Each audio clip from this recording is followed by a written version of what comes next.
Class आज हम पढ़ रहे हैं continent building movement. Okay, page number 14 पे हम कॉन्टिनेंट बिल्डिंग, इससे पहले हमने माउंटेन बिल्डिंग पढ़ा था, अब हम कॉन्टिनेंट बिल्डिंग मूवमेंट पढ़ रहे हैं। Slow movement occur towards the centre और from the earth centre. Slow movement जो होता है वो अकर करता है टुवर्ड्स द सेंटर और from the earth centre towards the earth crust. Because of these movement vast portion of the earth crust जो है वो अपलिफ्ट हो जाता है, कल आ चुकी है ये बात, एंड गेट सबसाइडेड, और सबसाइड हो जाता है, ठीक है ना। या तो अपलिफ्ट यानी ऊपर होता है, या सबसाइडेड सिंक होता है। When the part of the earth crust is uplift होता है तो कॉन्टिनेंट आर फॉर्म्ड। मतलब जब भी कोई अर्थ क्रस्ट का पार्ट अपलिफ्ट होता है दैट इज कॉन्टिनेंट फॉर्मेशन होती है। Therefore these movements are called as continent building movement, इसलिए इसको आप कॉन्टिनेंट बिल्डिंग मूवमेंट कहते हैं। Extensive plateaus can also be form because of such movement. इस मूवमेंट से आपके बड़े बड़े प्लेट्यूज फॉर्म हो सकते हैं। If the originally continental portion of the crust subside below the sea level it forms a part of the sea bed. और जहाँ पर वो सबसाइड हो जाएगा क्रस्ट, वहाँ पर जो चीज़ फॉर्म होगी that is a sea bed. Okay, तो ये हमने पढ़ा कॉन्टिनेंट बिल्डिंग। इसमें अब सडन मूवमेंट्स टॉपिक आ रहा है। ओके, सडन मूवमेंट में आप अर्थक्वेक के बारे में पढ़ रहे हैं। ओके, जिसमें अर्थ का मतलब होता है ग्राउंड और क्वेक का मतलब होता है ट्रैम्बलिंग, यानी हिलना, शेकिंग करना। ओके, ट्रिमॉर्स। तो earthquake is the movement of the earth crust.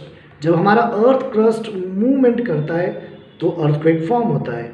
Okay, you have been acquainted with the magnitude and the effect of the earthquake through the activity in the beginning of the chapter. Now we will look at the sudden movements. अब हम topic के बारे में पढ़ रहे हैं sudden movements, जिसमें earthquake और वॉल्केनो दो टॉपिक आ रहे हैं। Okay, earthquake because of the movement occurring in the interior of the earth के अंदर जब मूवमेंट होता है और एक ट्रिमेंडियस, बहुत ज़्यादा टेंशन, एक फोर्स क्रिएट होता है इन द अर्थ क्रस्ट। तो when the tension goes beyond the limits, जब तक ये अपनी लिमिट्स में होता है then it is okay, but when it crosses its limit तो एनर्जी रिलीज होती है in the form of waves. This result in trembling, इससे ट्रम्बल होता है, अर्थ सरफेस ट्रैम्बल होता है और अर्थक्वेक अकर होता है। इससे हमारी अर्थ शेक करने लगती है, अर्थक्वेक अकर हो जाएगा। The magnitude of the earthquake is measured by Richter scale. ये स्केल है, इसका नाम है कि कितने मैग्नीट्यूड का आपका अर्थक्वेक आया है। 5.2 है, 6.2 है, 7.1 है, 8.1 है। तो दीज आर द स्केल, मतलब ये स्केल होता है, Richter scale. Causes of earthquake क्या है? मूविंग ऑफ द प्लेट्स का मूव करना। ओके, प्लेट्स क्या होता है? पेज नंबर 18 पे आप एक मैप निकाल लीजिए, उसमें ये प्लेट्स के बारे में है कि हमारा जो पूरा ग्लोब है, जो हमारी पूरी अर्थ है, इस पर ये इस तरह से लाइंस हैं, ये प्लेट्स हैं, ठीक है ना। ये कोई खाने की प्लेट के बारे में नहीं आ रहा था यहाँ, ये सब प्लेट्स हैं आपकी।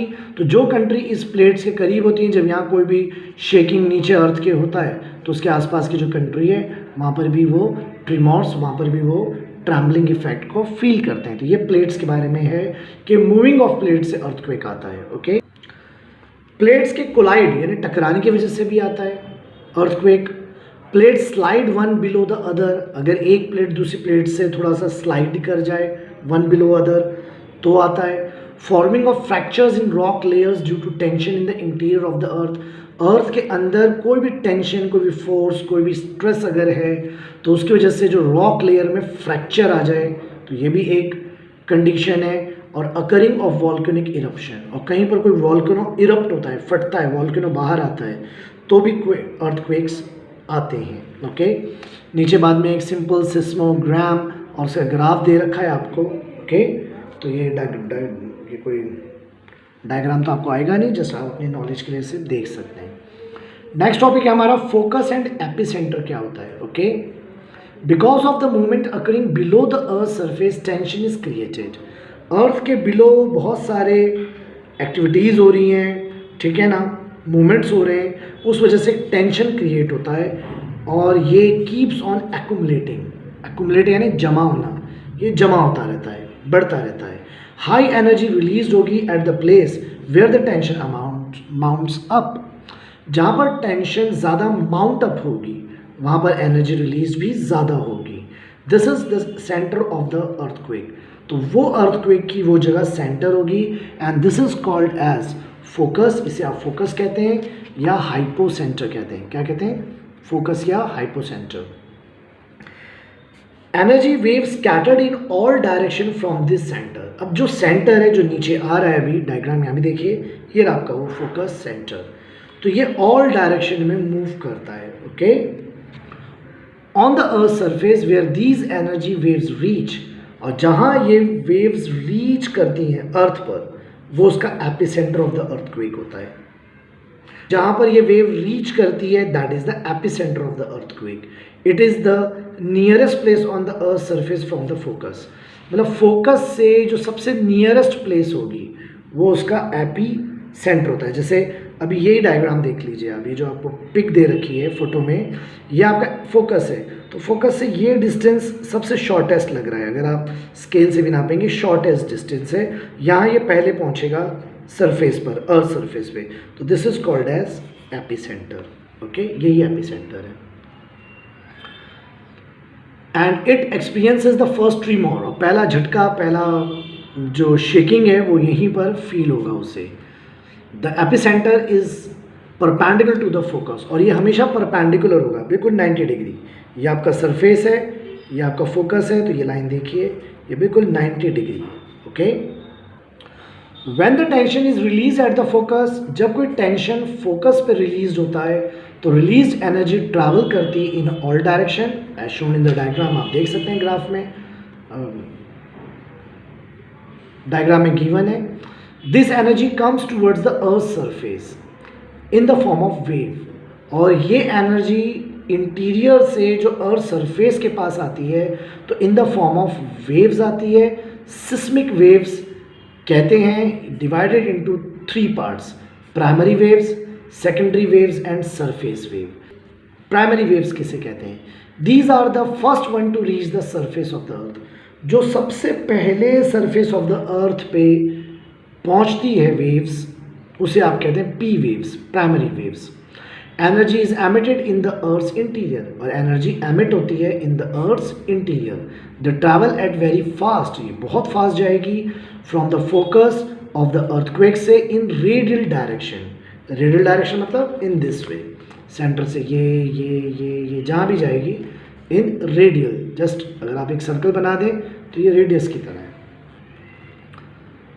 Subjected to the P waves, particle in the rock move in the direction of the waves to and fro, और इसके अंदर जो मूवमेंट होगा वो to and fro. To and fro movement का मतलब है आगे पीछे, इसे कहते हैं to and fro in this way, ये वे, मतलब इस तरह मूव करेगा। Okay, the wave moves to and fro, therefore these waves are also called as forward and backward waves, इसलिए इसको फॉरवर्ड और बैकवर्ड वेव्स भी कहते हैं। इसमें मूवमेंट टू एंड फ्रो होता है, इसलिए इसको आप फॉरवर्ड एंड बैकवर्ड मूवमेंट कहते हैं। Okay, these waves can travel through all the 3 state. ये वेव्स, प्राइमरी वेव्स वो होती हैं कि चाहे लिक्विड पार्ट हो, सॉलिड पार्ट हो या गैसियस हो, ये तीनों पार्ट से, तीनों स्टेट से ट्रैवल कर सकती हैं। मतलब हमारी प्राइमरी वेव्स तीनों स्टेट से ट्रैवल कर सकती हैं, सॉलिड, लिक्विड और गैस।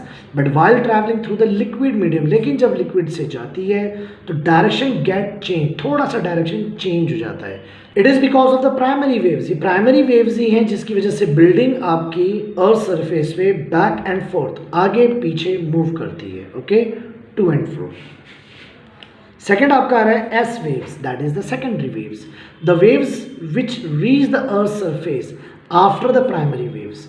मतलब जब अर्थक्वेक आया, primary wave surface of the earth पे आ गई, अब इस प्राइमरी वेव्स के बाद जो वेव्स आती हैं that is called as secondary waves. These waves also scattered in all direction, ये भी सब डायरेक्शन में जाएगी फोकस ऑफ द अर्थक्वेक से।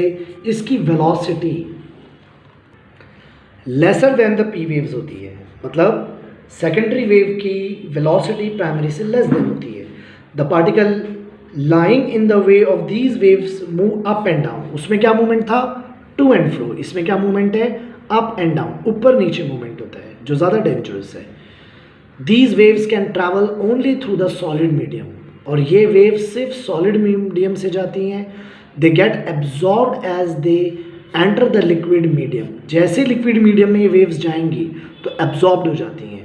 Building on the earth surface move up and down. अगर ये अर्थक्वेक आया, यानी ये वेव्स आई जब सेकेंडरी वेव्स, तो इसमें जो भी बिल्डिंग होगी अर्थ पर वो अप एंड डाउन, ऊपर नीचे मूव करेगी. Because of these waves, these are more destructive than the P waves. और ये वेव्स ज़्यादा डिस्ट्रक्टिव होती हैं. ओके, टू एंड फ्रो तो चलो ठीक है, इधर गई उधर गई झुक गई, बट ये ऊपर सीधा नीचे सब खत्म. तो ये वेव्स ज़्यादा डेंजरस हैं. थर्ड हमारा आ रहा है सरफेस और एल वेव्स कहते हैं. Surface waves, capital L waves. These waves are generated after the P and S waves. मतलब जब पी वेव्स भी आ गई, एस वेव्स भी आ गई, तो अब जो वेव्स आएंगी जनरेट होंगी, ओके, इसे आप कहेंगे एल वेव्स यानी surface waves. They travel in the direction of the circumference. ये ट्रैवल करेंगी सर्कमफ्रेंस में, okay, of the earth along the crust. They are highly destructive. ये और ज़्यादा डिस्ट्रक्टिव है. ओके, सिस्मोग्राम किसे कहते हैं? एक इंस्ट्रूमेंट जो आपको एक ग्राफ देता है जिसमें मूवमेंट ऑफ सिस्मिक वेव्स हमें पता चलती हैं. मतलब एक इंस्ट्रूमेंट जो आपको एक ग्राफ प्रोवाइड करके देता है जिसमें हमें सिस्मिक वेव्स पता चलती हैं, उसे आप सिस्मोग्राफ कहते हैं. आफ्टर स्टडिंग दिस ग्राफ, इस ग्राफ की स्टडी के बाद आप मैग्नीट्यूड ऑफ द अर्थक्वेक बता सकते हैं कि जो अर्थक्वेक आया वो किस वैल्यू का आया था, वो कितना खतरनाक था. ओके, सिंपल सिस्मोग्राम 2.11 में मैंने अभी आपको दिखाया था ये बाजू में, ठीक है. ये सिस्मोग्राम सिंपल गिवन है. ओके, आप देख सकते हैं. अ सिस्मोग्राफ प्रिपेयर्ड फ्रॉम इट, और उसके नीचे एक सिस्मोग्राफ भी गिवन है. मतलब सिस्मोग्राम है और ये इसका ग्राफ है. Okay, now with the help of the modern technology advance seismogram आ गए अब तो हमारे पास, ठीक है ना, डिज़ाइन किए जा चुके हैं, और उनके हेल्प से हम माइक्रोसिस्मिक वेव्स, एक बहुत ही ज़्यादा माइन्यूट से माइन्यूट माइक्रो भी सिस्मिक वेव्स हैं, वो भी हम मेजर कर सकते हैं. इवन हम उसे मेजर कर सकते हैं चाहे वो हमें नुकसान ना पहुंचाए, हमें फील भी ना हो अर्थ के ऊपर कि अर्थक्वेक आया, बट तब भी हम इंटरनल मूवमेंट्स को मेजर कर सकते हैं. Okay, with the help of microseismic wave new technology के इंस्ट्रूमेंट्स. अब जो नेक्स्ट टॉपिक आपको करना है उसका नाम है इफेक्ट्स ऑफ अर्थक्वेक. आप भी जानते भी हैं, आप लिख भी सकते हैं बाय ओन. क्रैक और फ्रैक्चर्स आ जाता है ग्राउंड पर, लैंडस्लाइड हो सकती है. ओके, ग्राउंड वाटर चेंज हो सकता है बिकॉज ऑफ अर्थक्वेक. जी हाँ, वेल्स में गेट वाटर और में ड्राई अप. कोई वेल जिसमें पानी था वो ड्राई हो सकता है, और कोई ड्राई वाला तो उसमें पानी आ सकता है. सम एरियाज गेट अपलिफ्ट हो सकते हैं वाइल सम में सबसाइड हो सकते हैं. सुनामीज जो हैं वो ओशन में जनरेट होती है. जो अर्थक्वेक लैंड पे आता है वो नॉर्मल अर्थक्वेक है, और जो अर्थक्वेक ओशन में आता है that is tsunami. Okay, these waves can cause great loss of life and property. Okay, in snow covered areas avalanche आते हैं. एवलांच किसे कहते हैं? ये आपका जैसे कि माउंटेन है, माउंटेन के ऊपर स्नोफॉल होकर सारी स्नो जमा हो गई है, बट जब अर्थ हिलेगी तो माउंटेन भी शेक करेगा, तो जितनी भी स्नो उसके ऊपर डिपॉजिट हुई थी वो एक साथ नीचे गिरेगी. ठीक है ना, इसे कोई बर्फ़ का तूफान कह देते हैं आप, या वॉट एवर एवलांच कहते हैं इसे. हिंदी में आई डोंट नो क्या कहते होंगे. एक टाइप का स्नो स्लाइड कर जाता है, जैसे लैंड स्लाइड होती है ऐसे स्नो स्लाइड कर जाती है, इसे एवलांच कहते हैं. बिल्डिंग कोलैप्स हो सकती है, loss of life and property हो सकती है, लोग मर जाते हैं, दब जाते हैं बिल्डिंग के अंदर. ट्रांसपोर्टेशन रूट्स भी आपके डिस्टरप्ट हो जाते हैं इससे. रेलवे लाइंस टूट जाती हैं, रोड ब्रेक हो जाते हैं, ब्रिजेस गिर सकते हैं, कम्युनिकेशन सिस्टम भी कोलैप्स हो जाता है. ओके, क्योंकि जो टावर एंटीनाज जो होते हैं वो सब इससे अफेक्टेड होते हैं अर्थक्वेक से. ओके, नेक्स्ट टॉपिक हमारा volcano. Hot solid liquid and gaseous material जो अर्थ के मेंटल से हमारे थ्रोन आउट होता है बाहर, ठीक है ना, इसे आप कहते हैं वॉल्केनो. मतलब हमारे अर्थ के अंदर मेंटल है जो आप जानते हैं मॉल्टन रॉक होता है, वो मॉल्टन रॉक फॉर्म में होता है. तो जब वहाँ से कोई हॉट सॉलिड या लिक्विड या गैस कोई भी मटेरियल थ्रोन आउट होता है from the mental of the अर्थ से सरफेस ऑफ द अर्थ पर, इस प्रोसेस को आप वॉल्केनिक इरप्शन कहते हैं. और इस प्रोसेस में ash, water, vapors, various types of poisonous and inflammable gases, hot molten magma, ये सब थ्रो आउट होता है। मतलब बहुत सारा ऐश, राख होती है, वाटर वेपर्स होते हैं जो पॉइजनस होते हैं, इन्फ्लेमेबल गैसेस होती हैं, हॉट मोल्टन मैग्मा होता है जो फोटो में भी आएगा बाजू में, ये थ्रोन आउट होता है। When the molten magma comes out on the surface, जब ये ऑन द सरफेस आएगा तो इसे आप कहते हैं लावा, ये लावा है। अब types of eruption of volcano के हिसाब से इसके हमारे पास दो टाइप्स हैं, ओके। एक है हमारा सेंट्रल टाइप और conical volcano. During the eruption the molten magma come out होता है through a pipe like went, मतलब पाइप लाइक, आप डायरेक्ट फोटो में भी देख सकते हैं, यहाँ मेंशन तो नहीं है, मतलब अंदर ऐसा एक पाइप लाइक होता है, मतलब पूरे पहाड़ में से कहीं से भी नहीं आता है मैग्मा निकल के लावा बाहर, इस पाइप में से आता है, पाइप टाइप में से, ओके। एक दो जगह और हो सकता है, यहाँ पर भी हो सकता है, ओके। और इस तरह से वो फिर स्प्रेड हो जाता है। The lava spread around the mouth of the went, इस पाइप टाइप से निकलेगा और यहाँ पर माउथ पे हो जाएगा, यहाँ से ये, ठीक है ना, स्प्रेड होता रहेगा धीरे धीरे।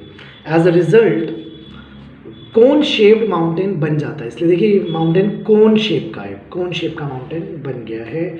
और इसके एग्जाम्पल में आ रहा है माउंट फ्यूजियामा इन जापान और किलिमंजारो इन तंजानिया, ये दो सेंट्रल टाइप वॉल्केनो हैं, कोनिकल माउंटेन्स वाले वॉल्केनो अवेलेबल है। नेक्स्ट है हमारा फिशर टाइप वॉल्केनो।